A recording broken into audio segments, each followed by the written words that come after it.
હવે hotel lords રિવાઇવલને બોમ્બથી ઉડાવી દેવાની ધમકી મળી. વડોદરામાં સ્કૂલ બાદ હવે હોટલ લોર્ડ્સ રિવાઇવલને બોમ્બથી ઉડાવી દેવાની ધમકી મળી.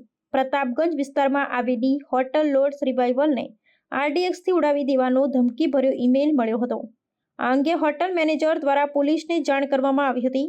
બનાવની જાણ થતાં જ ડીસીપી ઝુલી કોઠિયા સહિત સયાજીગંજ પોલીસ અને બોમ્બ અને ડોગ સ્ક્વોડની ટીમો પણ ઘટના સ્થળે પહોંચી છે અને સર્ચ ઓપરેશન હાથ ધર્યું છે. પોલીસ દ્વારા હોટલ ખાલી કરવામાં આવી રહી છે અને હોટલના તમામ 48 રૂમની પોલીસે તપાસ શરૂ કરી છે. ધમકીભર્યો ઈમેલ nayanthara@dianakorean@hotmail.com પરથી મળ્યો હોવાનું જાણવા મળ્યું છે. જોકે હોટલના મેનેજરનું ધ્યાન પડતા પોલીસને જાણ કરવામાં આવી હતી.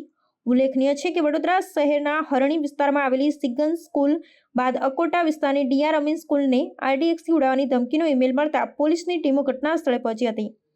આ અંગે ડીસીપી ઝોન 2 જણાવ્યું હતું કે આ ઈમેલમાં પણ કન્ટેન્ટ અગાઉ મોકલેલા ધમકીભર્યા ઈમેલ જેવું જ હતું. ઉલ્લેખનીય છે કે વડોદરા શહેરમાં છેલ્લા 12 દિવસમાં 4 સ્કૂલોને બોમ્બથી ઉડાવી દેવાની ધમકી મળી ચૂકી છે.